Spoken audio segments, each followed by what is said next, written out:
Meet William Crowell, senior captain of this unique fleet. Congenial Bill has spent 35 of his 62 years piloting his glass-bottom craft on the Silver River. He has welcomed thousands of visitors for their tour of Florida's underwater fairyland.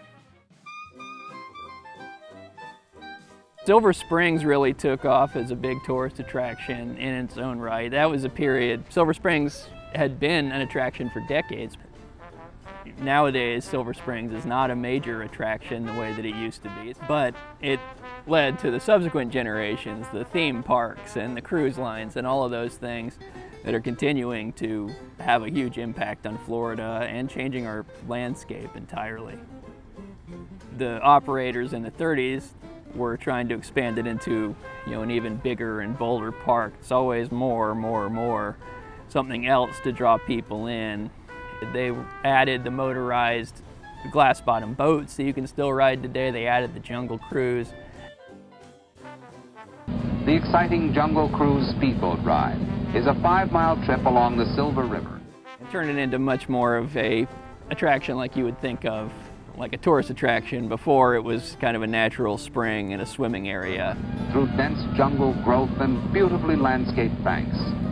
Climaxing the ride is a visit with a colony of wild monkeys, introduced into the Florida jungle as an experiment many years ago.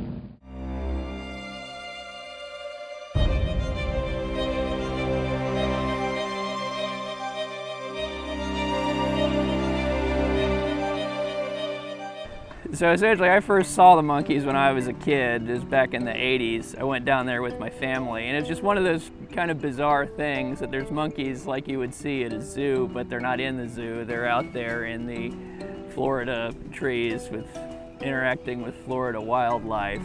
Apparently, they were released in about spring of 1938 by a man named Colonel Toohey. Nobody appears to know his first name, but he was the operator of the Jungle Cruise ride at Silver Springs. Who knows where he got them from. He lost control of them immediately. The story is that he thought they couldn't swim. But in reality, they are excellent swimmers. And by the time Colonel Toohey even got back to his boat, the monkeys were already in the water. He was having to bring food out to attract them, to make sure they stayed close enough that people could see them. Yeah, I think that it's kind of a symbol of the early way that tourism was going in Florida. Florida is probably the first place in the continental United States that has had to deal with major impact from invasive species in the historic period. They're going to be a very, very extensive and expensive problem to try to solve if we were to go to try and reduce the population or to remove them entirely. They can swim, they can survive in lots of different environments, and they're prolific breeders. There's not a check on their population growth, and they can adapt. They're like us. They can adapt to lots of different environments. The Florida Fish and Wildlife Conservation Commission is warning people in Northeast Florida, be on the lookout for these monkeys. Rhesus monkeys can carry herpes B, which can be deadly to people. Carry a herpes virus B, which is transmissible to humans.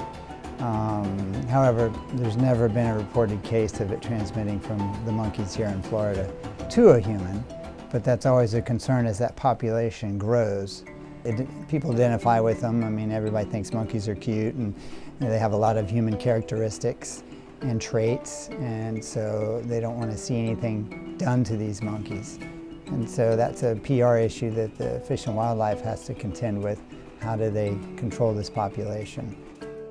Short of really extirpating the species, I don't think there's much that we can do except adapt. Probably best managed, in my opinion, just to sterilize them. If you can stop them from being able to reproduce, then eventually they would live out their normal lifespans. That would not be cruel to the monkeys. They could continue their normal lifespans, but they just wouldn't be repopulating the area.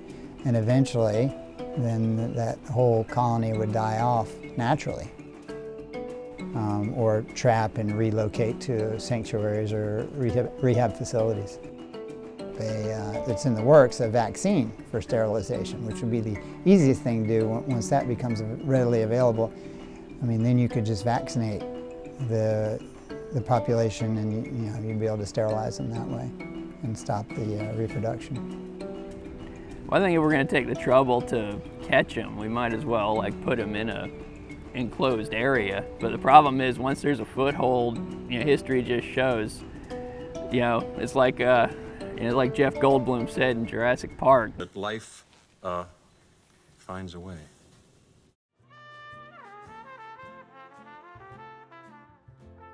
One thing with tourism is it's got to keep getting bigger and bolder. It's got to be more and more and more, or else the people get tired of it and they stop coming. I think we need less tiger kings and more kingdoms for the tigers to live in their natural environment.